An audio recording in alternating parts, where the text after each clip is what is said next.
নবী সাল্লাল্লাহু আলাইহি ওয়াসাল্লাম সোমবার দিনে রওনা হয়ে যেতেন। সোমবার, মঙ্গলবার, বুধবার 3 দিনের খাবার নিয়ে আল্লাহর নবী চলে গেছেন। যাওয়ার পরে এমন ভাবে ধ্যান ও মগ্ন হয়ে বসে থাকতেন, খানায় খাবার দিকে মুখ ফিরাই থাকতেন আল্লাহর নবী। কয়েকবার আমি সেই গাড়ে হেরার মধ্যে উঠেছি, ওঠার পরে ওখান থেকে খানায় খাবার দেখা যায়।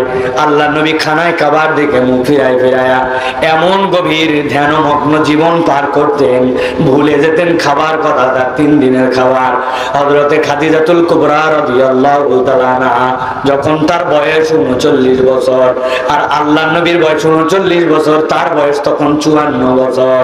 এই মহিলা দেখতেন আমার স্বামী তো 3 দিনের খাবার নিয়ে গেছেন, কিন্তু আল্লাহর নবী বুধবার পার হয়ে যাওয়ার পরে ফেরত আসেন নাই।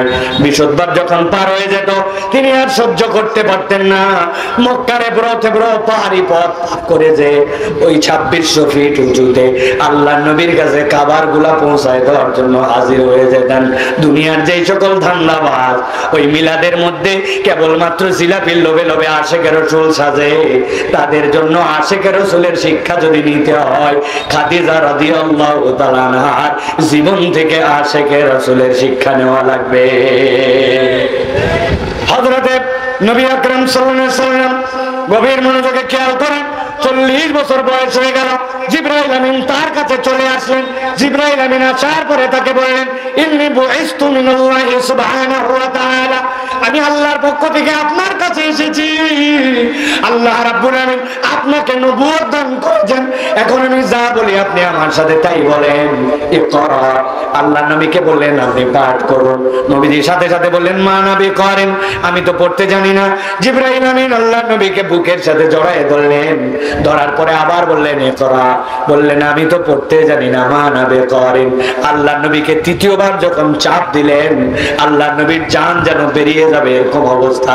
ছেড়ে দেওয়ার পরে জিবরাইল আমিন বললেন ইকরা বিসমি রাব্বিকাল্লাযী খালাক, খালাকাল ইনসানা মিন আলাক, ইকরা ওয়া রাব্বুকাল আকরাম আল্লাযী আল্লামা বিল কলম। আল্লাহ নবীকে যেই না এটা বললেন, সাথে সাথে আল্লাহ নবী 5টা আয়াতে কারিমা পড়লেন। পড়ার পরে পাহাড় থেকে নিচে নেমে আসলেন, বাড়িতে চলে আসলেন। খাদিজা রাদিয়াল্লাহু তাআলাকে বললেন আমার অবস্থা খারাপ, গায়ের মধ্যে জ্বর চলে আসছে। এরকম ভীষণ আকৃতির একজনকে দেখেছি, যাকে দেখলে মানুষ সহ্য করতে পারবে না, আমাকে চাপ দিয়া এই 5টা কথা আমাকে পড়াইছে। খাদিজা বললেন বাকি আলাপ পরে হবে আমার স্বামী, আপাতত কম্বল আবৃত করে আপনি আরাম করেন। তবে একটা কথা, আমার কাছ থেকে শুয়ে আপনি শুয়ে পড়েন। ওয়াল্লাহি লা ইউযিকাল্লাহ, আমি আল্লাহর কসম করে বলতেছি, আমার প্রাণের স্বামী মুহাম্মদকে কে আল্লাহ রাব্বুল আমিন কখনো অপমান করবেন না। কেননা আপনার মধ্যে এমন 3টা অভ্যাস আছে, যেই 3টা অভ্যাস আরবের খুব কম মানুষের সাথে একসাথে আছে। আপনি এতিমের কফিল হয়ে যান, আপনি মেহমানের সম্মান করেন, আর আপনি আত্মীয়তার সম্পর্ক কখনো নষ্ট করেন না। এই 3 গুণ যার আছে, আল্লাহ তাকে অপমান করবে না। চিন্তা নাই, বাকি আলাপ পরে হবে। আপনি এখন আরাম করেন, আরাম করে শান্ত হন, তারপরে কথা আছে। আল্লাহু আকবার। প্রিয় সাতক্ষীরার মুসলমান, গভীর মনোযোগে খেয়াল করেন। আমি এই যে 1-1.5 মিনিট আপনাদের কাছে আল্লাহর নবীর প্রথম অবতীর্ণের যে ঘটনাটুকু বললাম, এই ঘটনা কি জীবনের প্রথম আজকে শুনলেন, নাকি এর আগে অনেকবার শুনেছেন? শুনছেন না? জানা কথা আমি কেন গল্প আকারে আপনার কাছে আবার বললাম, নিশ্চয় এর পিছনে আমার একটা কারণ আছে। কারণটা গভীর ভাবে খেয়াল করে দেখেন। এতদিন পর্যন্ত হয়তো ভাবেন নাই, অথবা ভাবলেও এইভাবে চিন্তা করেছেন কিনা, আল্লাহ নবী একটানা 15 বছর 5টা বিষয় নিয়ে ভাবলেন। এই কওমকে কেমনে নারীদের সম্মান ফিরানো যায়, এতিমের সম্মান ফিরানো যায়, যুদ্ধ কেমনে বন্ধ করা যায়, এই কওমের কেমনে মূর্তি পূজার থেকে দূর করা যায়, এই কওমকে কেমনে এর জোরজার মুল্লুক তাই ডাকাতির থেকে বের করা যায়। 15 বছর আল্লাহ নবী ভাবলেন, আর আল্লাহ তার প্রতি ওহী দিলেন ইকরা বিসমি রাব্বিকাল্লাযী খালাক। ও আমার হাবিব, আপনি পাঠ করুন ওই রবের নামে যিনি আপনাকে সৃষ্টি করেছেন। একটু ঠান্ডা মাথায় মিলায় দেখেন তো, আল্লাহ নবী ভাবলেন কি, আর 15 বছর পরে ওহী আসলো কি? একটু হিসাব নিলাম।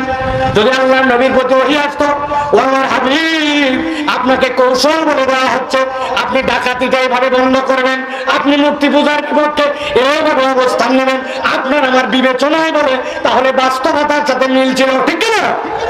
কিন্তু আল্লাহ রাব্বুল আমিন এমন একটা ওহী দিলেন, আপনি আমি চিন্তায় মিলালাম না আল্লাহ কেন এই বার্তা দিলেন আর কেন রব্বুল আলামিন এর মধ্যে গভীর গভীর কথা ঢুকায় রাখলেন। আল্লাহ কোরআনে বলছেন, ওয়া কাযালিকা আওহাইনা ইলাইকা রূহাম মিন আমরিনা। আমার হাবিব একটা বিশ্বস্ত ফেরেশতা দিয়া আল্লাহর নবীর কাছে হাজার হাজার বার জিবরাইল আমিন আসছেন, মাত্র স্ব-আকৃতিতে 2 বার নবী তাকে দেখেছেন, এত বিশাল এত বিশাল। আল্লাহ বলেন ওই ফেরেশতা দিয়া আপনার কাছে আমি আমার পক্ষ থেকে আমর প্রেরণ করেছি। আল্লাহ বলতেছেন, ও আমার হাবিব আপনাকে আমি জানায় রাখলাম, মা কুনতা তাদরি মাল কিতাব ওয়াল ঈমান। আপনি ঈমান কাকে বলতে তাও জানতেন না, আপনি কিতাবের ব্যাপারে প্রপার ধারণা রাখতেন না। আমি আল্লাহ আপনাকে ঈমান শিখালাম, আমি আল্লাহ আপনাকে কিতাব দিলাম, তবে কোরআন যেটা দিলাম ওইটাকে আমি কিতাব বলার থেকে বেশি দাম দিয়ে বললাম, ওয়ালাকিন জাআলনাহু নূরা। আমি আল্লাহ আপনাকে কেবলমাত্র কিতাব দেই নাই, আমি আল্লাহ আপনাকে একটা আলো দিয়েছি। অতএব কোরআন হচ্ছে আপনার আমার জন্য আলো। একসাথে বলতে হবে, কোরআন আপনার আমার জন্য কি? আরেকবার বলেন, কোরআন আপনার আমার জন্য কি? লাস্ট একটা সুযোগ দিলাম, বলেন কোরআন আপনার আমার জন্য কে? ভালো করে মনে রাখবেন, আমি যেটা আপনাকে জোর করে বলাবো, জোরে বলাবো, এটা জোরে বলানোর জন্য নয়, ওর পিছনে কোনো না কোনো একটা কারণ আছে। আপনি বলছেন কোরআন হচ্ছে আপনার আমার জন্য আলো। এখন সাতক্ষীরার মুসলমানের কাছে জিজ্ঞাসা করতে চাই, আপনাদের এলাকায় মাঝে মাঝে লোডশেডিং হয় ভাই? লোডশেডিং, সন্ধ্যার পরে কারেন্ট চলে যায়, এরকম হয়তো নাকি? যখন এখন থেকে আপনার বাড়িতে কারেন্ট চলে যাবে, আপনাকে বুদ্ধি শিখাই দিলাম, এখন থেকে কারেন্ট চলে যাওয়া মাত্র কোরআন শরীফ এরকম করে খুলবেন, খোলার পরে আপনার ফ্রিজের উপরে, আপনার টেবিলের উপরে, আপনার পড়ার যে জায়গা ওইটার উপরে অথবা ডাইনিং টেবিলের উপরে এরকম করে রেখে দিবেন। দেখবেন ইনশাআল্লাহ আপনার ঘর ফকফকা আলো হয়ে যাবে, কোনো আপনার চার্জার লাইট জ্বলান লাগবে না। তাই তো? তাহলে একটু আগে আপনি 3 বার জোরে জোরে বলছেন কোরআন আলো, আবার এখন বলতেছেন না আপনার বিদ্যুৎ চলে গেলে আলো হবে না। তাহলে কথা তো মিললো না। কথা মিলানো লাগবে কিনা? কথা একটু মিলানো লাগবে, তবে তার আগে একটু বুঝে নিতে হবে কোরআনটা আপনার জন্য কেমন আলো। এখানে এরকম কোন লোক আছেন কিনা জীবনে হাত ভাঙছে একবার, পা ভাঙছে, মাথা ভাঙছে, অথবা বুক কোন রকম অসুস্থ হয়েছিল যার কারণে জীবনে একবার এক্সরে করা লাগছে, একবার আপনার জীবনে হয়তোবা এমআরআই করা লাগছে, অথবা একবার জীবনে সিটি স্ক্যান করা লাগছে, জীবনে এক্সরে করছেন একবার হলেও? হাত পা ঠ্যাং মাথা বুক কারা আছেন? ওরে বাবারে হাত নামান, সবাই দেখি এক্সরে করছে। এবার গভীর মনোযোগে খেয়াল করেন, যেই না আপনি এক্সরে রুমের মধ্যে ঢুকেছিলেন, ঢোকার পরে আপনাকে বলতে, শোনেন মুরব্বী, গায়ের মধ্যে কাপড় চোপড় রাখা যাবে না, কোমরের মধ্যে কোনো ট্যাগা ম্যাগা আছে নাকি খুলে ফেলেন, এরপরে আপনি এই থুতনিটা এই জায়গায় লাগান, লাগায় যখন বলবো জোরে করে নিঃশ্বাস টানে বন্ধ করেন, তখন করে বন্ধ করবেন। আপনাকে যখন ছাড়তে বলা হবে এরপরে ছাড়বেন, কথাটা কিনা? ওই ঘরের মধ্যে ঢুকাই দিয়া এরপরে বলছে জোরে করে নিঃশ্বাস নিয়ে বন্ধ করেন। যেই না বন্ধ করছেন 3 সেকেন্ড পরে বলছে নিঃশ্বাস ছাড়িয়ে দেন, বের হয়ে আসেন। আপনি বের হয়ে চলে আসছেন, ডাক্তারের কাছে দিয়ে বলছে হায় হায়, খালি ভাঙ্গেই নাই, এই হাড্ডি এদিক থেকে ওদিক চলে গেছে, বুকের মধ্যে নিউমোনিয়া জমে গেছে, বুকের মধ্যে তো আপনার বিরাট বড় ঝামেলা বেঁধে গেছে। ওই ডাক্তার 3 সেকেন্ডের মধ্যে আপনি খালি ঢুকলেন আর বাড়ালেন, আপনার সাথে সাথে ওই এক্সরে পেপারের মধ্যে সবকিছু ধরা পড়ে গেল। আপনি কি জানেন এই আপনার যে এক্সরেটা হলো এইটা একটা আলো পার হয়েছে আপনার মধ্যে দিয়ে, ওইটা অতি বেগুনি রশ্মি এক্সরে, আপনি দেখতে পান নাই, কিন্তু 3 সেকেন্ডের মধ্যে আপনার যা দেখা লাগবে ডাক্তারের উপযুক্ত হয়ে কালো একটা কাগজের মধ্যে ধরা পড়ে গেছে, ঠিক না? আল্লাহ বলছেন ওয়ালাকিন জাআলনাহু নূরা নাহদি বিহি মান নাশাউ মিন ইবাদিনা ওয়া ইন্নাকা লাতাহদি ইলা সিরাতিন মুস্তাকিম।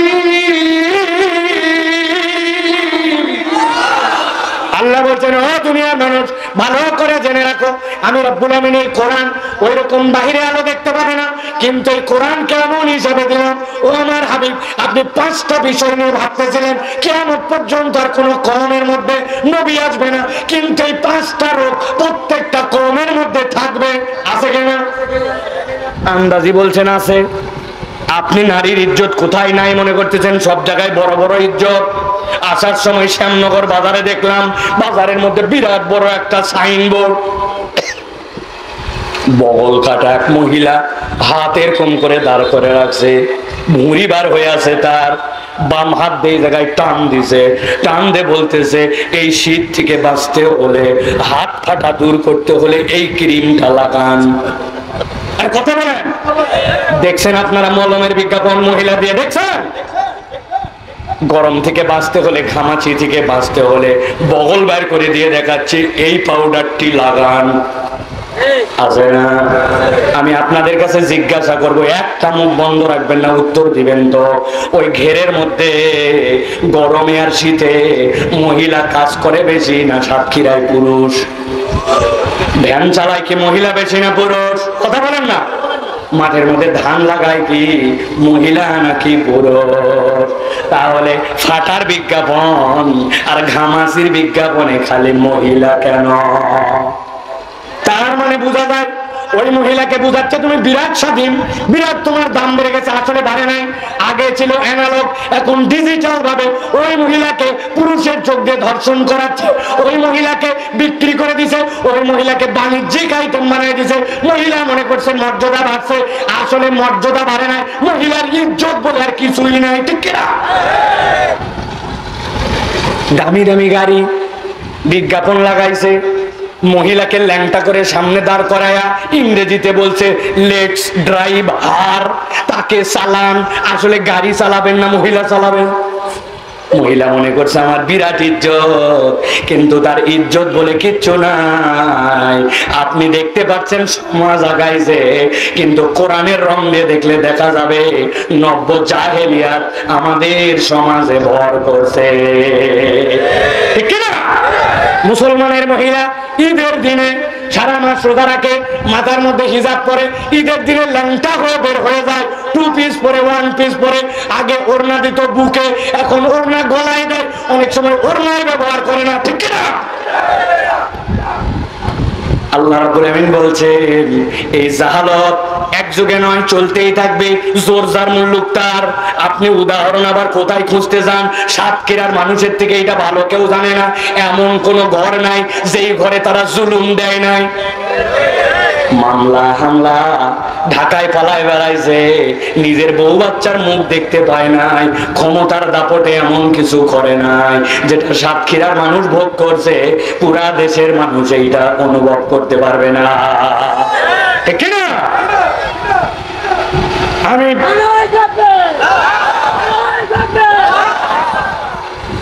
ভালো করে খেয়াল করেন,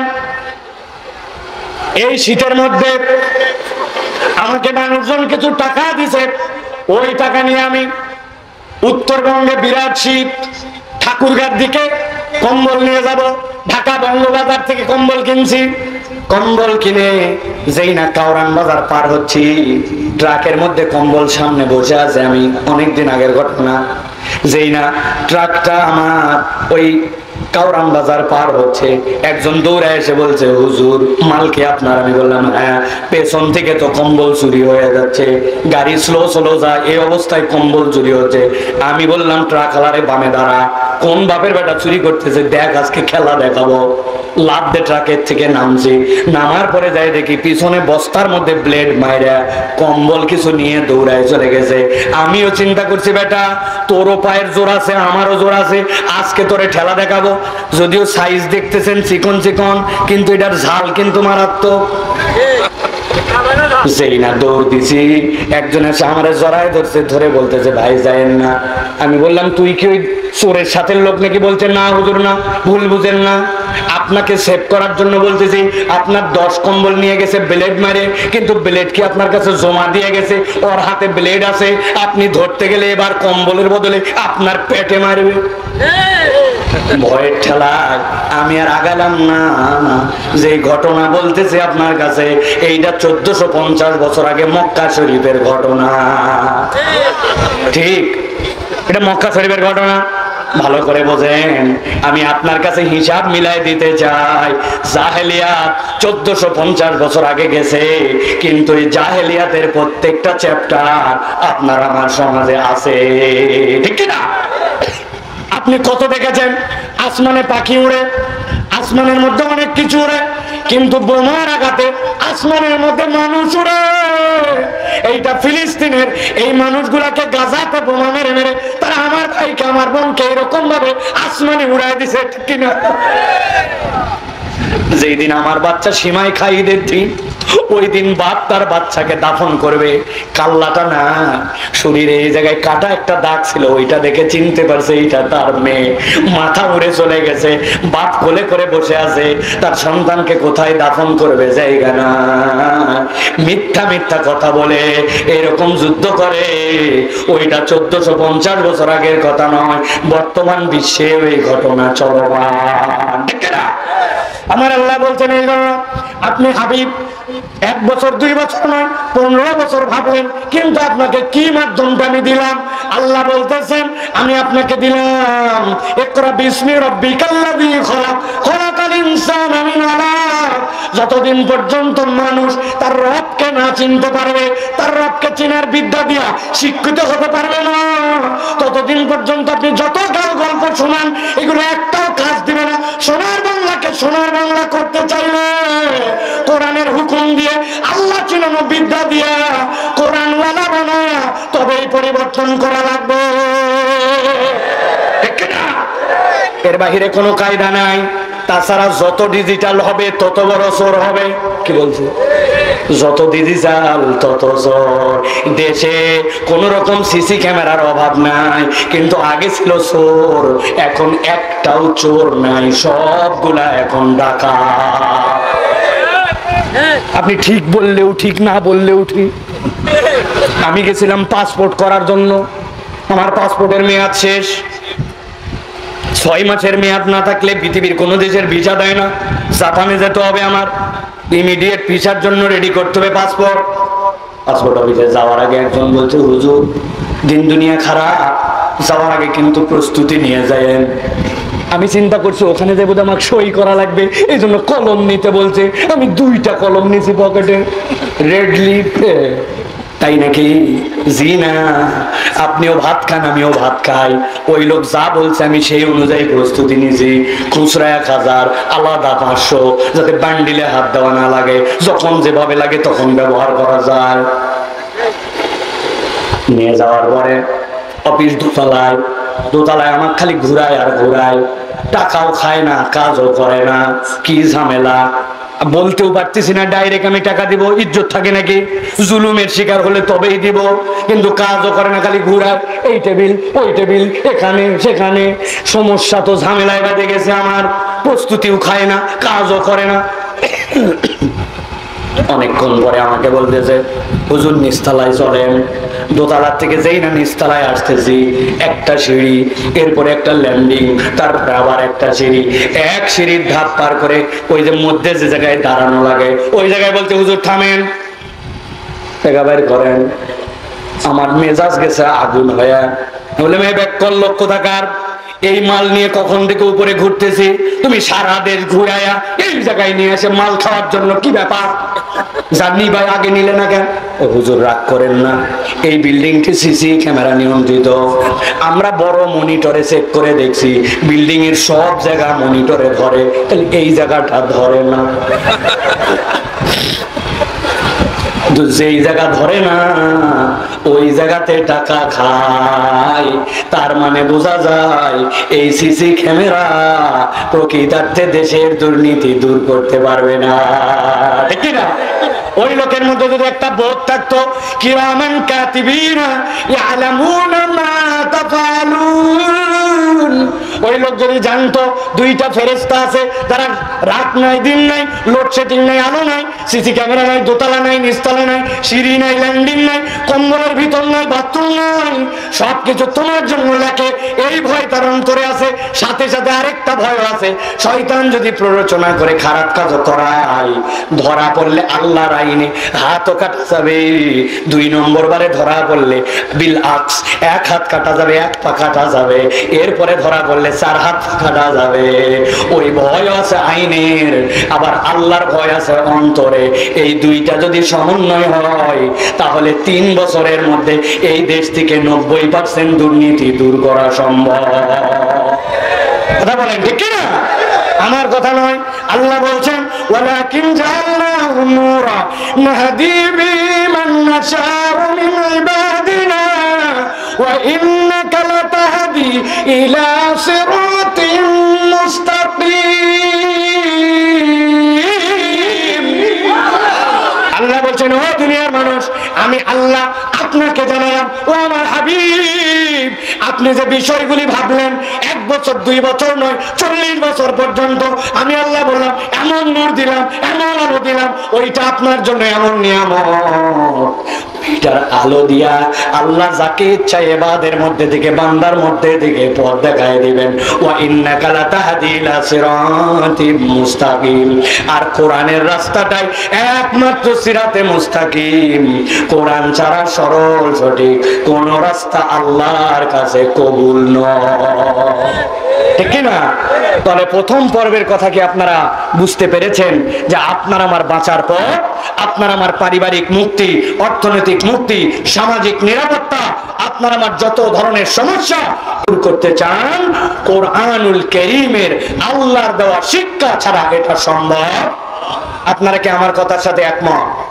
আপনারা কি আমার কথার সাথে একমত আলহামদুলিল্লাহ মত তো এক সবাই কিন্তু যদি জিজ্ঞাসা করি ভাই কারা কারা আছেন বিশুদ্ধভাবে কোরআন তেলাওয়াত করতে পারেন দেখবেন অনেকের মাথা তখন নিচু হয়ে যাবে একমত আছে সবাই কিন্তু নিজের জীবনে আমরা কোরআন নেই নাই ঠিক না ভাই আপনি সকালবেলা আপনার বাচ্চারে কি ফাটানো ফাটাচ্ছেন পাশের বাড়ির থেকে বলছে এত মারে ভাই বাচ্চারে বলছে মারবে না মানে যেই টিচারের কাছে প্রাইভেট দিছি ওই বেটা পড়াতেই চায় না তারপরে কষ্ট মষ্ট করে মাসে মাত্র 12 দিন পড়ায় 3000 টাকা নেয় গণিতের চেয়ে ভালো টিচার নাই সকাল 7টায় ক্লাস আর বেয়াদব ব্যাকরণ ওই ক্লাসে যায় না পড়তে যায় না মারবো না মানে 7টার সময় উঠবি না কেন 7টার সময় 12 দিনের কোচিং ওই কোচিং এ না যাওয়ার জন্য আপনি মায়ের দেন কিন্তু ওই ঘরে আপনার বাচ্চা মাসকে মাস ফজরের নামাজ কাজা করে আপনি কেমন বাপ আপনি কেমন মা কোনদিন তাকে বকেন নাই মসজিদে নামাজ পড়তে আনেন নাই এরকম লোক বলে কোরআন ছাড়া মুক্তির কায়দা নাই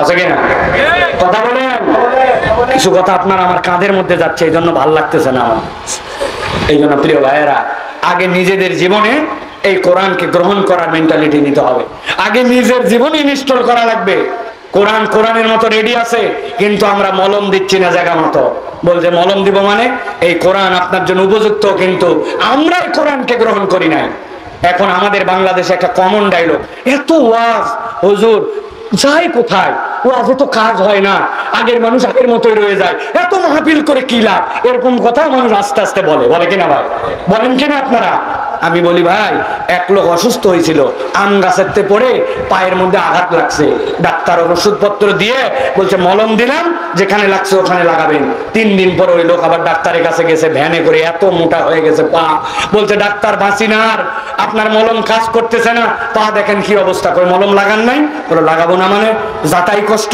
পা নিয়ে মলম লাগানো যেখানে পড়ছি সেখানে লাগাতে বলছেন এই পা নিয়ে যাওয়া যায় না ভ্যান ভাড়া করে প্রত্যেক দিন আম গাছের যে শিকড়ে পড়ে আমার আঘাত লাগছিল ওই শিকড়ে মলম লাগাইছে টানা 3 দিন এখন যেই শিকড়ে ব্যথা পাইছে ওইখানে ডাক্তার বলছে লাগাতে আপনি ভুল বুঝছেন বুঝে আপনি মলম জায়গায় লাগাইছেন এই জন্য আপনার কাজ হয় না এখন কোরআন প্রত্যেকের ঘরে আছে মহব্বত কোরআনকে নিয়ে করি কিন্তু কোরআনের মলম নিজের জীবনে নিতে রাজি না নিজে কোরআন পড়ি না বাচ্চাকে শিখাই না বিবি বাচ্চাকে জানাই না কোরআনের অনুবাদ পড়ি না ওই ছোটবেলার থেকে 70 বছর বয়স হয়েছে মুরব্বী এখন পর্যন্ত কুল আল্লাহ আল্লাহ উসমান লামে আলী দালামিউল্লাহ মানে ফেরেশতা শুনে আল্লাহ অনুমতি দেয়নি জন্য তাছাড়া থাপড়ায়া সব কয়টা দাঁত ফালাই দিত ফেরেশতা এমন কোরআন শরীফ পড়া পড়ে, নিজের কোনো বিশুদ্ধ করে নাই কোরআন, অথচ বলতেছি এই সমাজ পরিবর্তন করতে হবে, এই কোরআনটাই পরিবর্তন হবে। এত সোজা নয় ভাই। কোরআন আগে নিজের জীবনে ইনস্টল করা লাগবে। নিজের জীবনে যদি ইনস্টল না হয় তাহলে আমরা আমাদের পরিবর্তন করতে পারবো না। প্রিয় ভাইরা,